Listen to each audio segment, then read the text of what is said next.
Hey guys, welcome back to the show. I'm Parker Emerald, and this is The Conversation Station. Today, we are joined by an incredibly influential guest many of you may know.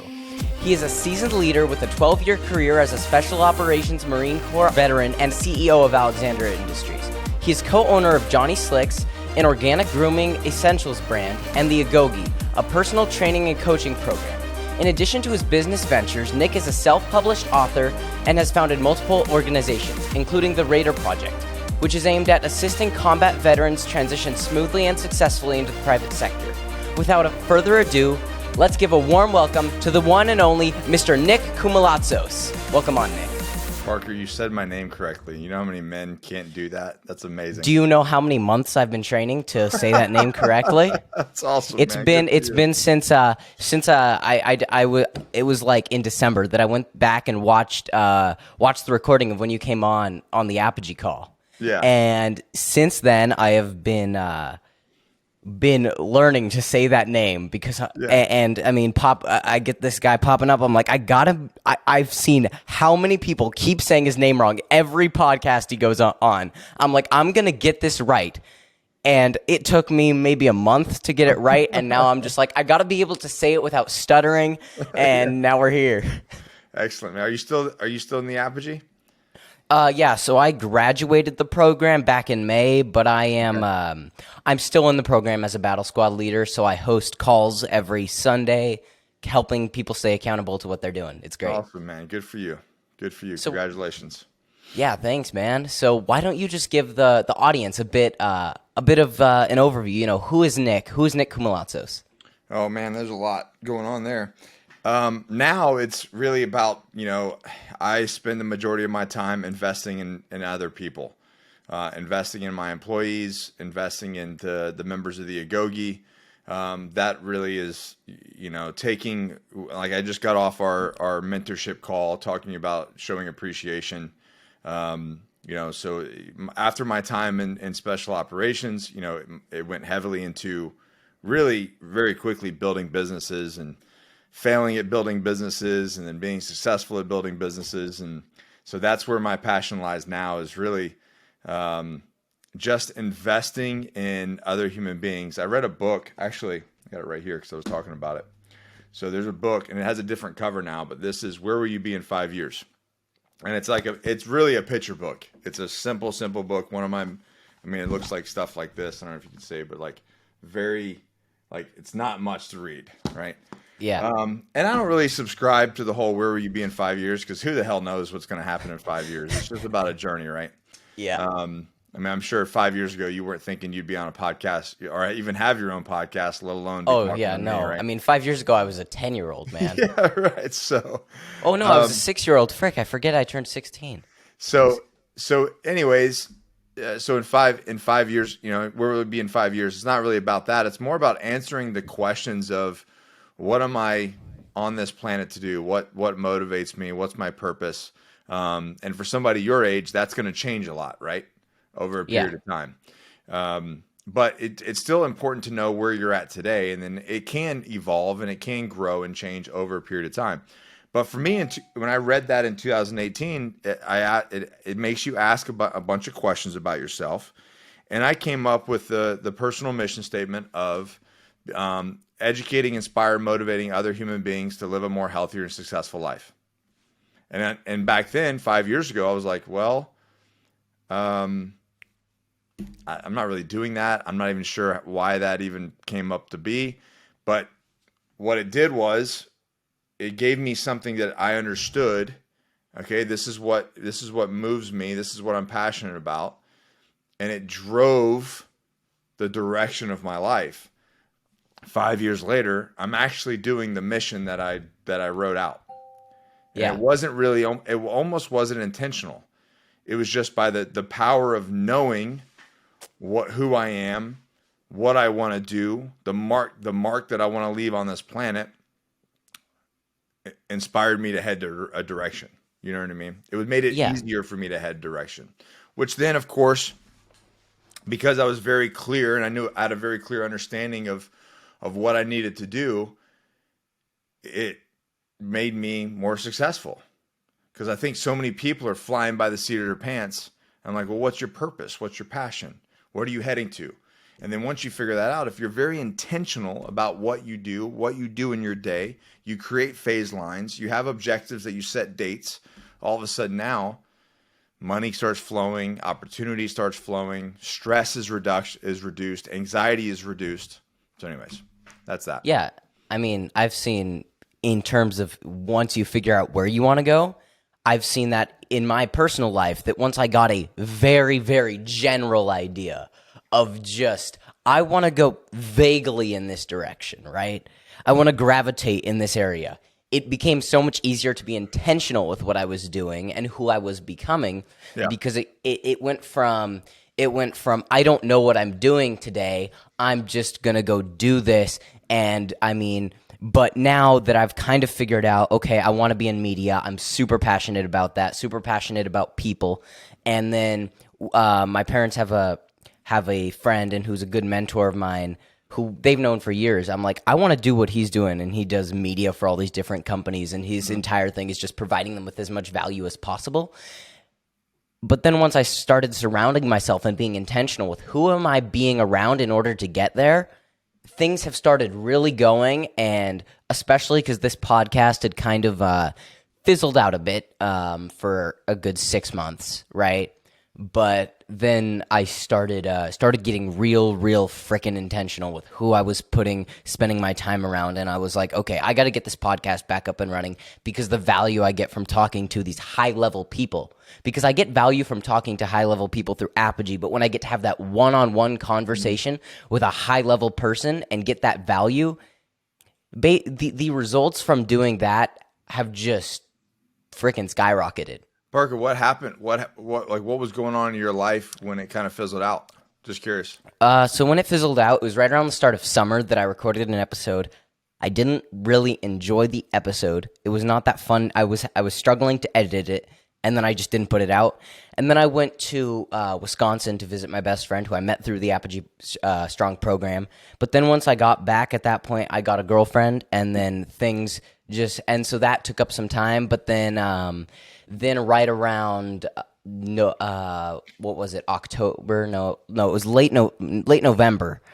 She broke up with me, and that's the best thing that could have possibly happened. Best thing that has ever happened to me in a very close personal light, because I had to step back and reevaluate who I was as a person and as a man, and realize, geez, over these past 5 months that I've been in this relationship, I haven't done shit. I have basically just sat here and done nothing. And so I reevaluated, got the podcast back up and running. I had done one episode starting it back up, and then she broke up with me. It was perfect. I was just getting back into things, and I was looking at it. Okay, and it's funny. I look back and I reevaluate. I have replaced the time I was spending with her with 2 internships, a podcast, and the constant pursuit of bettering myself through business and whatever means necessary. Yeah. And the reality is, and there's nothing wrong with, having a girlfriend. I don't know if if your listeners are all your age or whatnot, but there's nothing wrong with having a girlfriend, but it's about the it's about the intention behind it and what you're doing, right? Yeah. The reality is, my business partner, I think they met when they're 16 and they're still together. They've been together 10 years. So the reality is it can happen.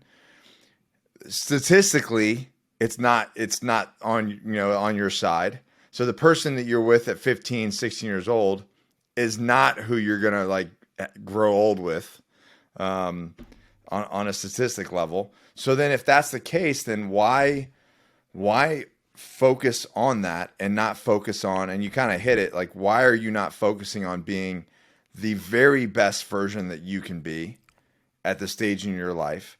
Why can you not focus on learning everything? I mean, you're a sponge right now, right? If you hang out, if I downloaded all of my knowledge to you, right? You came and hung out you worked for me for 3 months to 3 to 6 months, right? Or 3 months for the summer.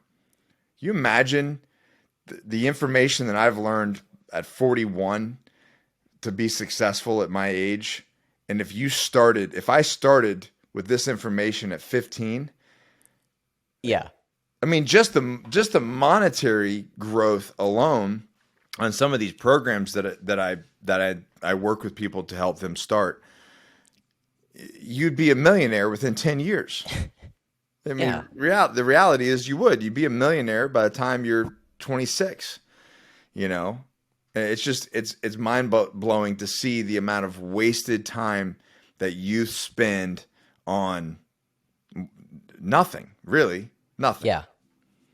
Yeah, it's absolutely crazy. Like that mentor I mentioned a minute ago, I do something with him in person probably about twice a month. He's like a 30-minute drive away, so we'll do something. Went to San Francisco with him and saw him work on a huge deal. The coolest part was we had to sign NDAs, you feel all official. But surrounding myself with those people was so huge.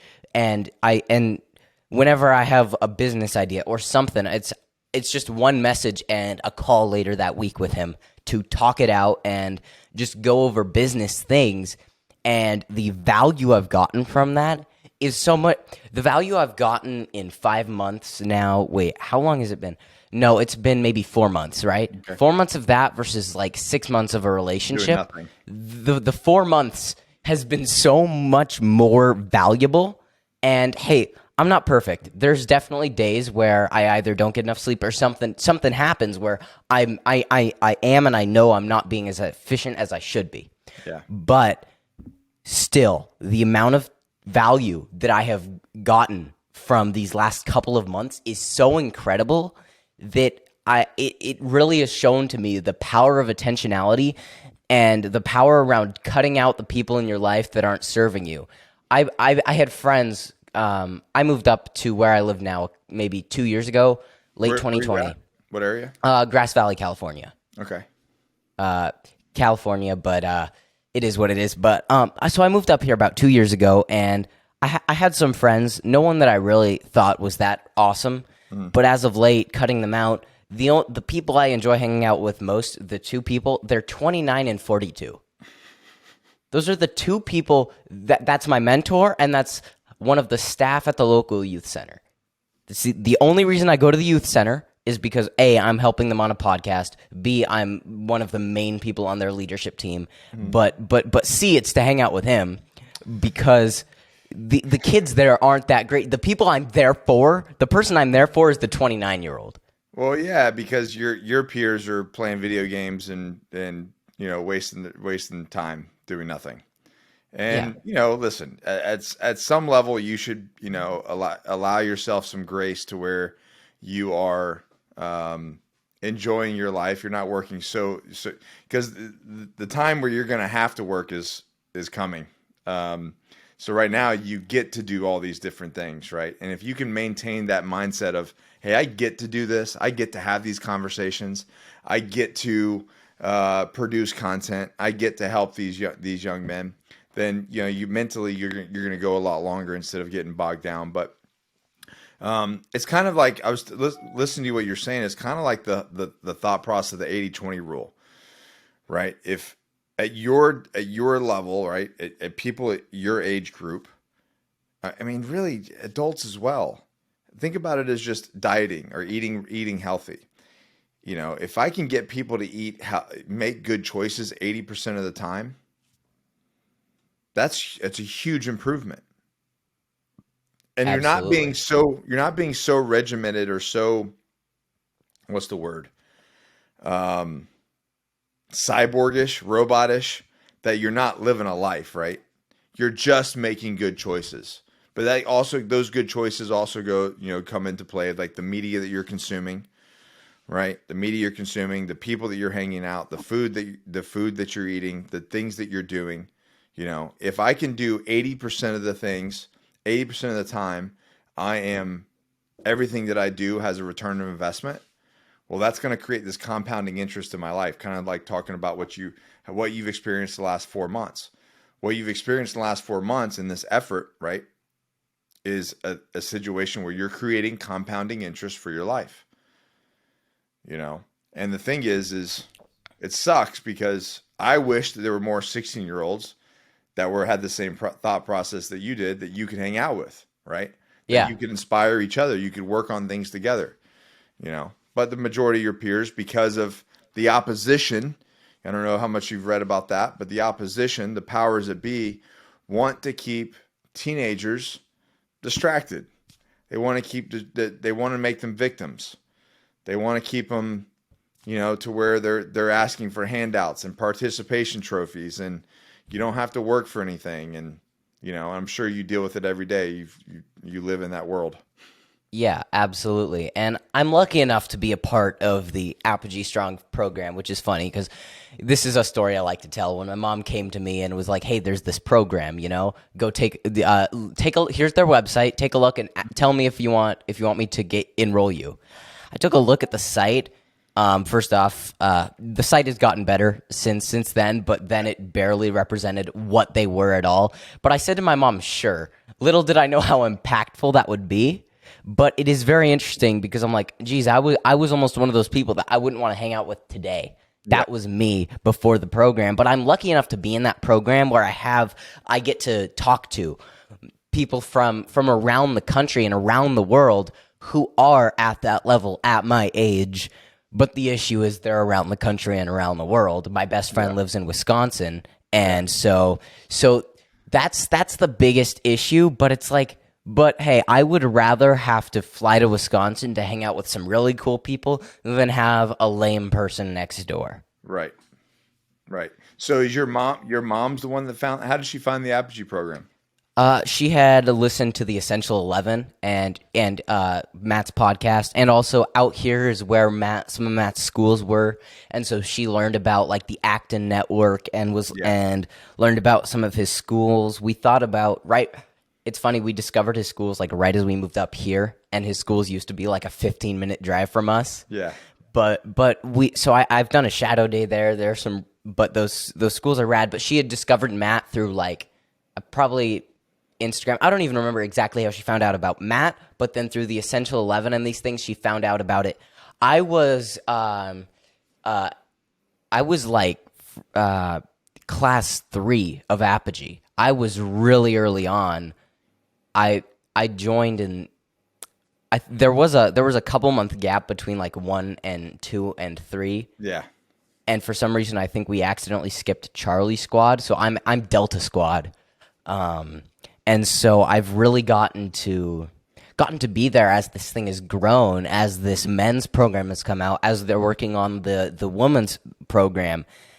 And so it's been really cool to see the program grow, but I will say that the group I connect with well is that core group of guys from the first 6 months. Mm-hmm. But I guess it's also I've had the most time around them. When do you feel that there was what month? My nephew's in it as well. He's a Squire grad, and then after Squire we got him in, so he's in Apogee right now. What's his name? Jameson Allday. I might have met him once. I don't recognize that name though. But he's, what were you he's saying? actively in it. He just did his interviews with 2 people. So he had to interview 2 people. Oh, so that's awesome. He interviewed me and he interviewed my business partner John Rusheye for Johnny Slicks. But what month was it that you feel there was this mental shift or this pivot to where you saw things in a different light? Honestly, I think that these things compounded and built up, but I don't think I saw the value till I was done. Because really? I struggled with the issue of there was a lot of drama in our household at that time. Mm-hmm. Things in terms of my parents just weren't great at that time. Yeah. And so it was a lot of there was a lot of outside factors in my mind at that time. But as I got to the end, and I think that I really saw the value, but like I said, the mindset shift didn't really fully happen until maybe 5-6 months ago, right? Okay. But I do think that there was definitely a big shift, probably right around month 9 as you're nearing the end of the program and you will look back. It was a dual moment. It was a wow, this has been so great and there's so much value I've gained from this. And the mindset shift, I think the mindset shift was more gradual. It wasn't like a boom, but I also think half of the mindset shift was the panic of noticing the things that I hadn't done to the fullest extent and being like, hey, I got to be better so that in the future when opportunities come my way, I am doing everything I can so that when it's over, I'm not at a point it wasn't a net neutral, it was a net positive because it was a net and it was the panic of realizing I hadn't taken advantage of it to the fullest extent. But I definitely think that over time the mindset shifted. But I think that one of the biggest things is just talking to the mentors, hearing the mentors. That's the best part of the entire program. Yeah. Doing the work, you need to do the work, but having these mentors who are successful, having billionaires come in, like Jeff Hoffman came on. And so talking to these super successful people and hearing their stories, and me and my best friend talk about this a lot. We have incredible pattern recognition. And so when you're able to listen to these guys and hear their patterns and hear these are the steps they took, and you're just comparing. And I think it was more of a gradual thing than a mindset shift. But over the last 4 months, my world has opened up to an incredible extent. Like I had one conversation with my mentor, Rodney, and in that it changed my entire philosophy around business. And now I'm my mom's full-time business consultant with a business she's launching. And so it's been as of late that things have really taken the big swing. But I think it was a gradual thing. But I wouldn't have started the podcast without that program. And so that's the big thing for me is without that program, I'm not here right now talking to you. Heck, I don't even follow you on Instagram if it's not for that program. Yeah. So that's really, that's where we have to get these young men, because you're talking about you get somebody in the program, right? And what are they doing? Nothing. Playing video games, being a kid. They're not thinking about their future. They're not thinking, and the sad part is, a lot of people can go, well, they're kids, just don't let them think about their future. But then what happens? Now you're turning into a sheep. Then you just do what everybody else does, right? So I guess you're just gonna go to college, take out $200,000 in loans, graduate, go get a job, invest in your 401k, hope to pay off your student loans, make some, mediocre job, be miserable. That's what everybody else does, right? That's life. Yeah. Or you learn these concepts that what the very few are doing. You build a life that you want. You build a life that's going to be a life of abundance, a life of that you can serve.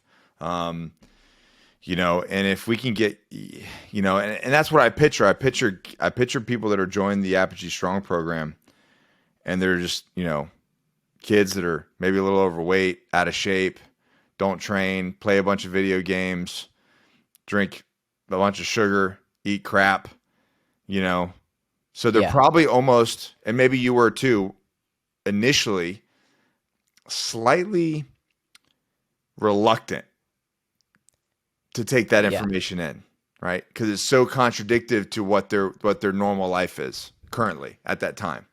Yeah, I mean, I've been lucky enough to have amazing parents where it wasn't too contradictory. It was very new, but I'm one of those people where I get excited by new things. I'm not scared of new things. I'm almost too eager to learn new things sometimes.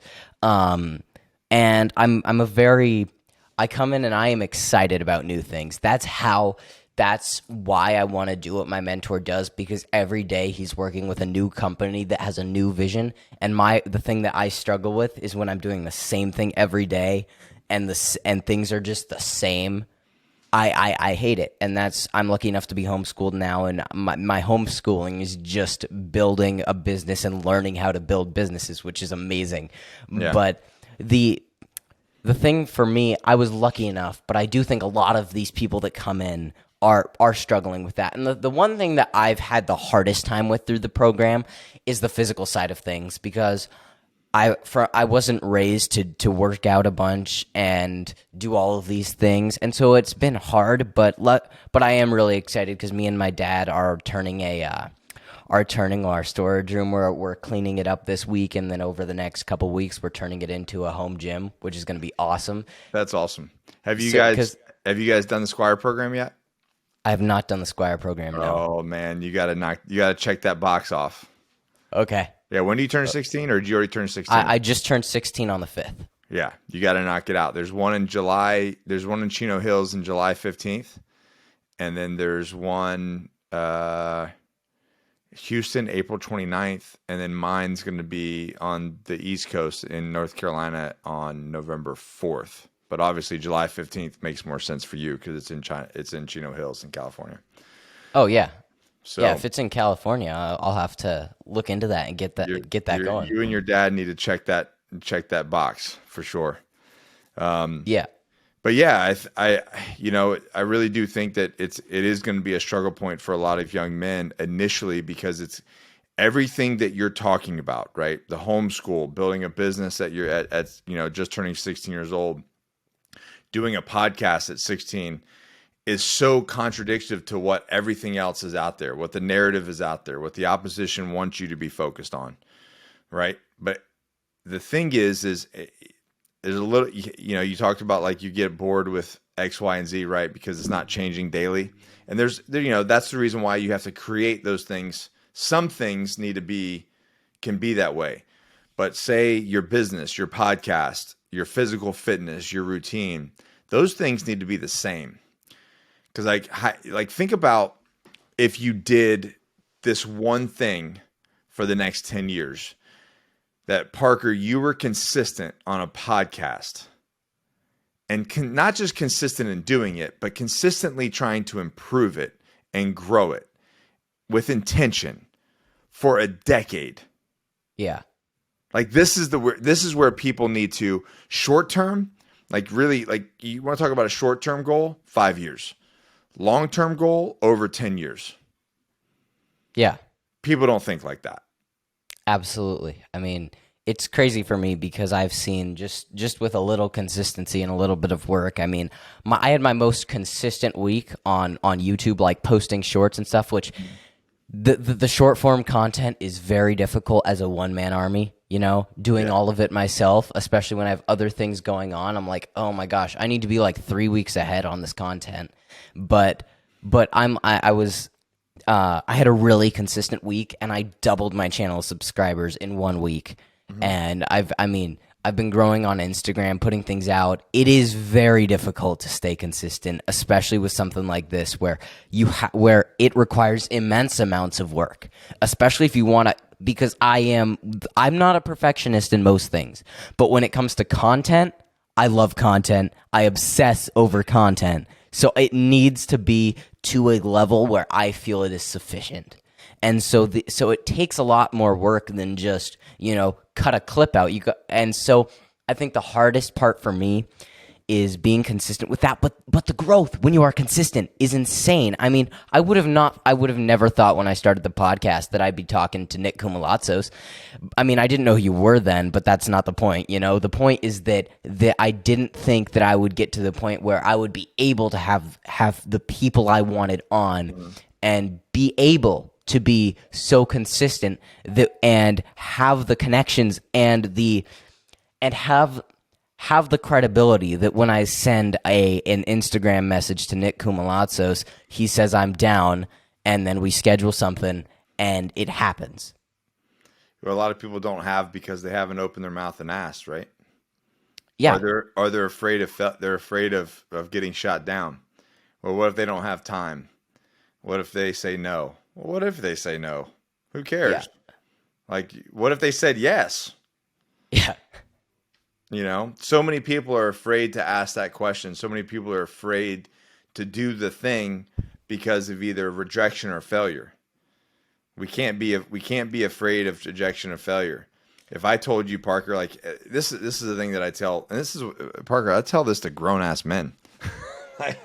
So I literally had this conversation with someone. I said, listen, if on your 16th try, you're going to be successful.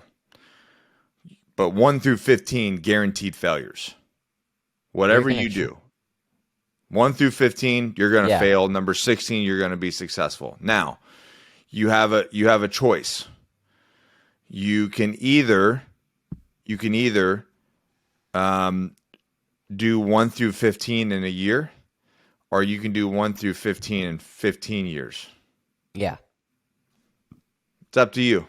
Yeah. Regardless, it's going to be 15 failures. And you're going to have to work on every single one of those and then build it all up and then fail and then start from scratch all over again. So would you rather do 15 years and then be successful in the 16th year, or do 15 failures in a year? Take the brunt of it, take the pain, take the getting, punched in the face and in the gut and losing money and losing time and all this kind of stuff, and get it over with and learn. So on your 16th try, you'll be successful. Or are you going to drag that thing out for 15 years or never even complete the 15 because it's just too much? Yeah, everyone's gonna say do it in a year. Every single person you talk to is gonna say that. But the issue that people run into is they don't know how many tries until they're successful. But I struggle with that when I'm reaching out to people. Like the amount of procrastination I put behind reaching out to people, because I think the hardest thing for me is imposter syndrome at this point, where in my opinion, I don't have much credibility. My credibility lies in the people I've talked to. And so I don't have that personal credibility, but it's like I do have that fear of getting rejected, but I have to overcome it in order to schedule people for my podcast. And then it gets me in a situation where I desperately need to find someone. Yeah. But it is a very difficult thing for me. I mean, I know that that a lot of people I would message are going to say no, but someone will say yes. It is that fear though, but I'm like, hey, I just got to ask. And it's so difficult to do. I can't understate how hard it is to stay consistent with things like that when you know there's a high chance of failure. I have a little story on that. So I talk about this in my coaching group. Say your mom or dad or somebody gives you a chore you have to do, right? Something that you have to do over the weekend, right? Yeah. And it's not something that's like a personal growth thing. It's something that's just like, it's literally a check in the box. I've got to get this thing done that I don't want to do, and it's an inconvenience in my life. So you get done with your Friday, and Friday you're like, okay, I got to do this thing when I get home. And you're like, well, I've got, it doesn't have to be done till Monday, so I've got time. I'll do it tomorrow. I'm going to enjoy my Friday. Maybe we're going to have a family movie night. I'm going to pop some popcorn. We're going to watch a movie. We're going to hang out. It's all good. Yeah. And then Saturday comes around, your friend hits you up. Hey, we're going to go do this thing. We're going to go, skate park. We're going to go camping. I don't know, whatever the hell. It doesn't matter. You're going to do something more fun than the thing that you have to do. And then Sunday comes around, and you drag ass there, and then finally on Sunday night you're like, oh shit, I got to get this thing done because it's got to be done Monday. Now, yeah, you might have done all the things, right? You might have done the Friday night fun, the Saturday, the Sunday procrastination, whatever it may be. But the whole time, the thought was in the back of your head, like this gnawing thing, and everybody knows what that is, right? Everybody has one of those things. It's like, yeah, you're enjoying your day, but you still have this thing in the back of your head that's like, I have to knock this thing out eventually, right? Yeah. This monkey on your shoulder, this monkey on your back. And the reality is, think about how much better you would feel if you just did the thing. If you just had the conversation, you just did the chore. Whatever the uncomfortable thing was, you just checked it out off the box, right?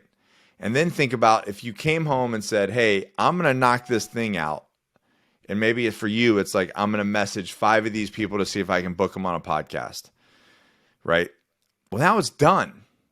Now it's not weighing on it's not on your shoulders. It's not in your head. It's a done deal. And I can go on with my life. And a lot of people will hesitate on having those uncomfortable conversations with a family member or a friend. Hey, this thing happened, and you know what? I just want to be, maybe it's a passive aggressive thing. They don't want to have conflict, but there's so many times that you have to have that uncomfortable conversation and you put it off because you don't want to do it. You don't want to get uncomfortable. You don't want to be invulnerable. You don't want to be honest. So you put it off, and what does it do? It's just a weight that you carry over and over and over. And as soon as you do it, as soon as you stop procrastinating and get it done, you're like, oh God, I can breathe again, right? Like as soon as you message the 5 people you need to message to get them on your podcast, it's done. You're like, whew. Yeah, we all know that feeling of that breath you didn't know you were holding in. Exactly. And how many people are doing that with their life? But the more that we can discuss this, right, the more people can listen to podcasts like this and have that concept and have that conversation. They go, oh, you know what? I'm going to rip the Band-Aid off. I'm going to get the monkey off my back. Always. So now in my life, as soon as anything happens, I'm like, I got to have the conversation. I got to do the thing. Whatever it is, I got to do the thing, because I don't like having monkeys on my back anymore. I don't like having that gnawing thing in my head where it's just weighing on me. I can't operate like that anymore, because I need to be focused on the things that I need to be focused on. I want to focus. If I'm having a conversation with you, Parker, I want to be 100% into that conversation. I don't want to be anywhere else. You know what I mean? Yeah. I want to be right here.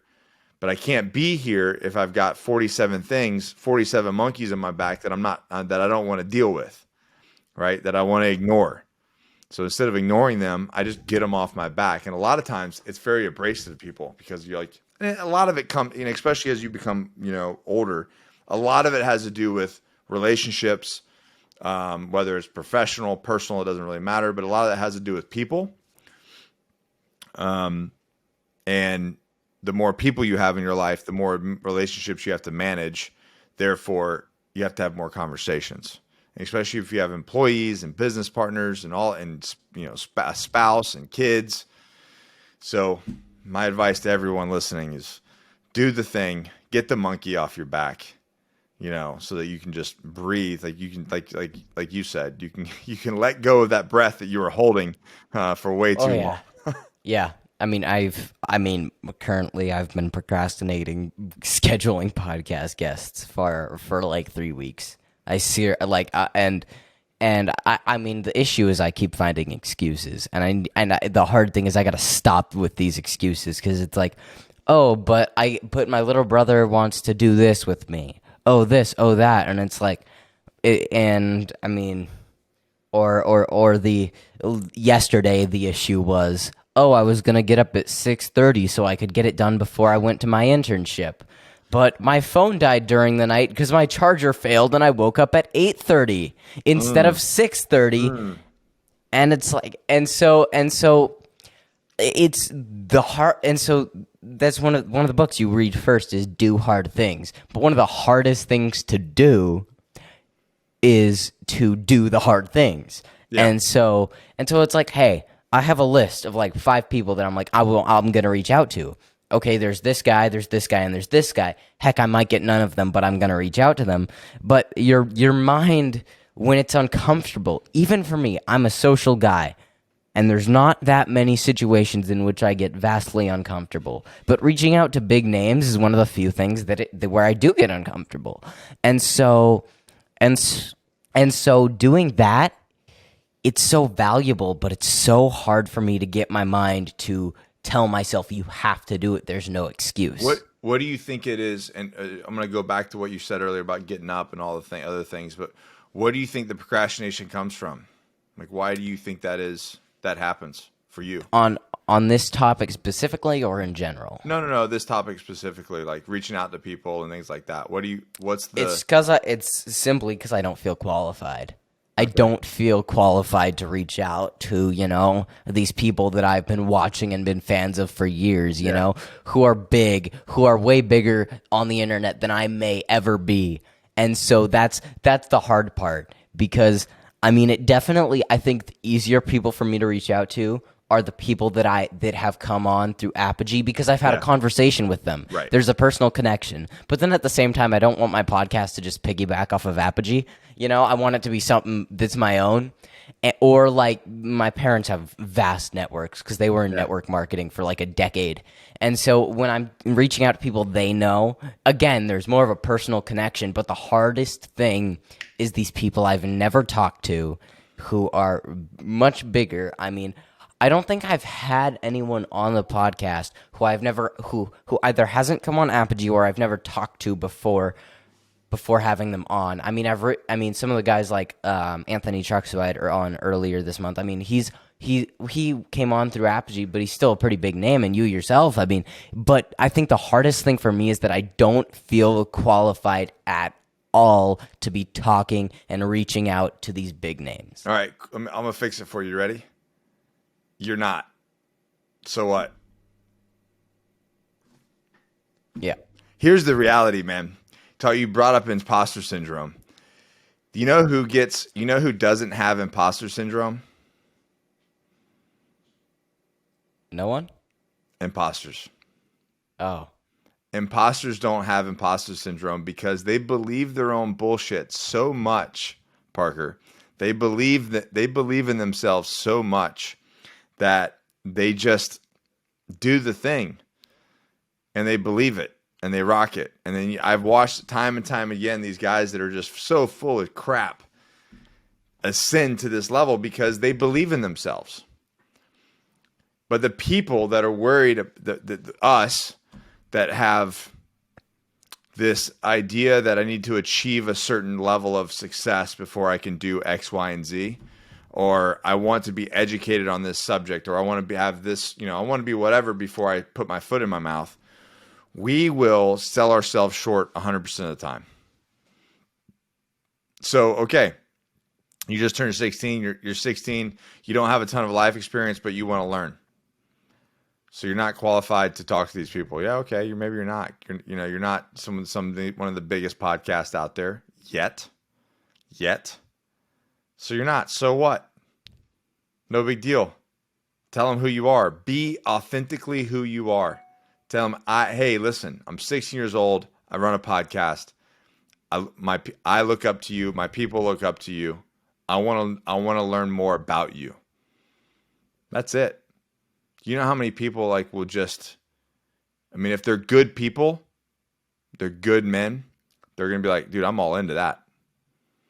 But, okay, so you're not qualified. Cool. No big deal. What 16-year-old is? Yeah. So just get the monkey off your back and do it. And be authentically, unapologetically you. Unapologetically. Yeah. I am who I am, and I'm going to rock this thing. Why? Because I love it. That's it. Do the thing because you love it. And just be open and honest and vulnerable and do like that book, man. Do the hard things. Either hard now or hard later. Yeah. I'd much rather do hard now and have it easy later. But that's what we're talking about. With your age group, holy shit, man. If I employed the things that I am employing now at 41, or in my late 30s, if I would have done that when I was 16, we wouldn't be having this conversation either that or we'd be having this conversation on my boat, my yacht somewhere. You know what I mean? I'd fly you in to do a podcast on my yacht because I wouldn't want to leave. But yeah, that's the thing. Yeah, and I guess it's one of those things where I think even for me, the whole unapologetically you, it's something I like to think about, but it's hard for me because again, it's like that imposter syndrome. But I guess I think one thing that I need to do is I need to change it up, depending on who I'm reaching out to, because I sort of try to give it this similar structure, because it makes me feel official. But I think I need to make it a bit more me, just like me reaching out to people, because it'll be easier, because I don't feel like I'm necessary, because I definitely like to put on a bit of a I obviously, no matter what, it should be as respectful as possible. Yeah. But I definitely try to be that to a little bit of an extreme, which I think is good. But I don't necessarily know how to balance that properly. But I think I just need to reach out to people. I have a guy who who like his it's interesting because his content has nothing to do with leadership, but there are those people where you can just tell. And so he's one of those guys that I've been following for probably 5 years now. And I should just, be like, "Hey man, I've been following you for 5 years. I run a podcast. It would mean so much to me if you would come on." As opposed to but I don't know. It's just I got to be more me. But it's very difficult to do. But I think the easiest way for me to get over some of this imposter syndrome is do a little bit of a comparison view. If I just take a look at every other 16-year-old I know, right? There's only one that's anywhere that like. Well, actually, the people in Apogee. But besides that, look at all the other 16-year-olds. How many of them are in a podcast, right? And how many of them produce leadership content? 0.000001. Yeah, 330 something million people in the country. Yeah, and so the interesting so I think if I run that comparison, I get a bit more of that confidence. Yeah. And when I'm in the situation, like when I'm talking to you, I'm not nearly as nervous. I'm not really nervous at all now that we've gotten going, And so it's like, hey, now I'm just having a conversation with a guy named Nick. It's not the big bad wolf that is this guy with over 200,000 followers on Instagram who's vastly successful. Mm-hmm. But I think doing that comparison and looking at it that way. Oh man, I had something I was leading towards. Like when you reach out to people, another thing that I would do is there's a lot of power in like voice messages because you get to hear the inflection and you get to hear like who they are. So like I would introduce yourself, maybe send your blurb, send your podcast, and then like it's through a voice shot, say, "Hey, Mr. So-and-so, this is who I am. This is what I do. I'd like to do this, and I'm really interested in your content, and I'd love to have a X-minute conversation with you, on the podcast. Love to have you on the podcast." Because now you're connecting with them on a very personal level, right? I think that a lot of people have this idea that they have to have this level of success or professionalism needs to be there. When in reality, all we're craving is just true connection. Like, let's just have a real conversation. Let's just be real. And I think that goes a long way with trying to put some sort of vibrato on or put some show on of, that we're not. Instead of just being, like I said, unapologetically you. Like, hey, this is who I am. This is what I appreciate, X, Y, and Z. Can I get you on my show? I'd love to interview you and ask you some questions about what you do. Yeah. People are gonna be like, well, look at the balls on this kid. You know what I mean? But that's what it takes. Yeah. And I think that, so here's something interesting. So that mentor, he's obviously a very busy guy, very successful, And what I realized is the way that I get him to respond is I send him a voice message because he gets all these texts, but he will respond to my voice messages or my videos. And so we do I'm in communication with him a lot because content is one of those things where it's constantly evolving. Mm-hmm. And so I'll send him like a clip of a new tool or something, or just send him a voice message talking about something, instant response. Send a text to follow that up, crickets, Yeah. And so it's like the personal connection because he gets 100 texts a day, let's say. Okay, but how many of those are voice messages? 3. Okay, well now I just stood out from the other 97.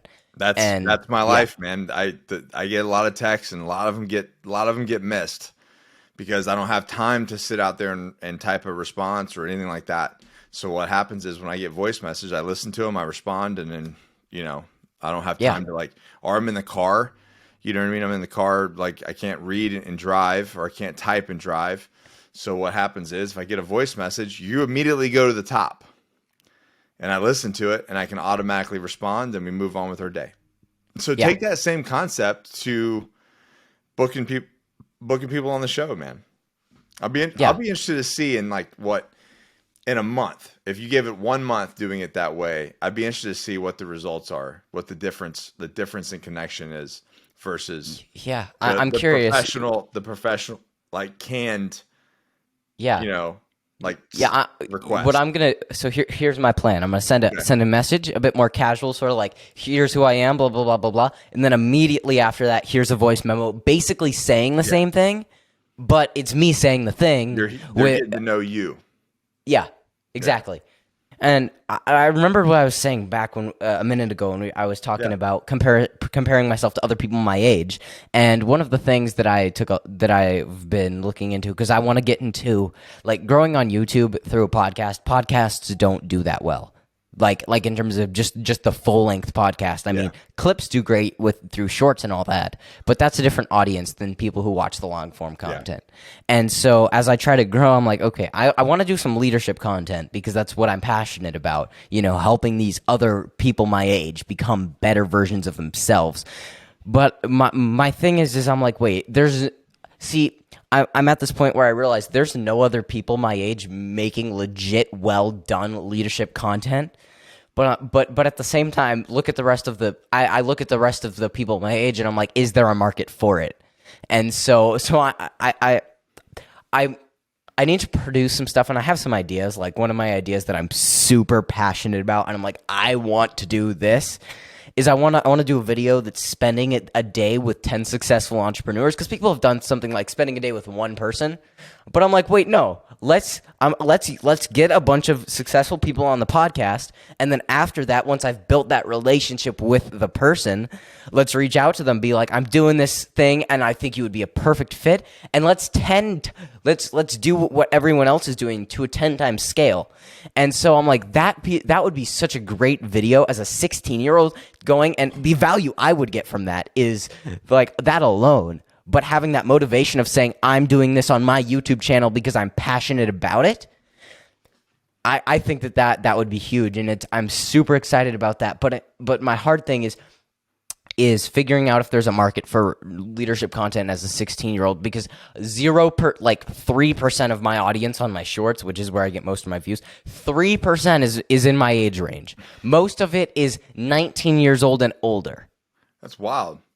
I'll tell you this. I think it's a market because there are other young men, I want to say he's 16 or 17, that are coaching, paid coaching other young men his age. Yeah. Now his dad's a coach. His dad coaches men, but his son is 16, 17 years old, and he's coaching young men. And I don't think he charges that much. You know what I mean? I think he's within range of obviously his demographic. But I mean, he's making several $100s a week running a coaching program. So I think that 100% is. And the only difference between you doing it or you not doing it is believing that you can do it. But I mean, you've got for your age group, you're light years ahead of your peers. So because you've interviewed guys like myself, because you have a podcast and you gained all this different information, right? And you're building up your toolbox of what you can, that you've been through the Apogee program, right? Then those are the reasons why that you can bring things to the table to where now I can charge X, Y, and Z for, a tiered coaching program, making young men better young men, talk to them about making money, what to do with that money, how to invest that money, how to communicate with your parents, how to communicate with your peers. These are all things that are not being discussed outside of the Apogee, Apogee Strong or conversations like this. Yeah, it's the and that's one of the things where I'm like, wait, okay, hold on. If the market might not be huge, but there's no one else serving the market. The market could be, a tiny group of people, but there's no one else doing it. You just need a niche. You need every business finds who's their avatar, who's their customer, and they work really hard. And the more narrow that you can make it, the more niche that you can make it, and you know exactly who your customer is, well, now you know exactly who to target, right? If you're trying to target the entire populace of the United States, you're gonna be lost. Good luck. Yeah, good luck. But if I know what is your customer, my customer looks, sounds, feels like this. He's this age group. He does this. He likes things. He has these desires. He has these wants. You know what I mean? These needs. These are his problems. Well, then if you know that, you turn that into money. All you got to do is solve people's problems, you know? That's it. I mean, all you got to do is serve people and help them better themselves. Because the only way that you get value from people is by providing value to those same people. Exactly. You got it. Yeah. Yeah. I mean, it's really one of those things that has come onto my mind the last couple of weeks where I'm like, if I want to build out this podcast, I got to build out a following through other forms of content. And I've been doing clips, but you need a heck of a lot of consistent content. And what happens is as you grow, you know, and this isn't any business. These are with my businesses. As things grow, as money increases, you take that money, you invest it back into scale, right? So the next thing you know is as you're monetizing your podcast, whether maybe it's through sponsors, maybe it's through coaching, maybe it's through, you know, advertising, it doesn't really matter.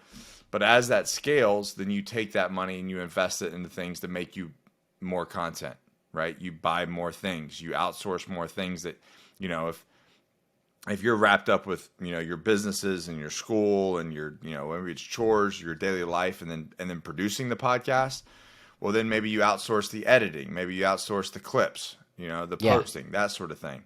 But this is not, now, obviously you're a one-man show here now, but you can put phase lines in approach. Like, I need to grow it to this. I need this much money. You go find out how much would an external editor cost.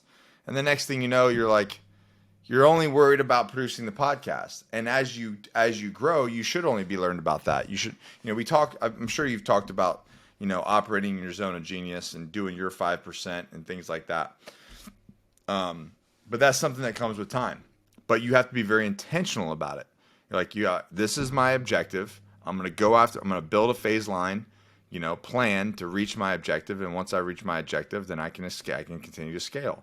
And that's just, I mean, you do that at 16, geez, man, there's 40-year-olds they're paying me to figure out how to scale. That's legit. That's part of my business.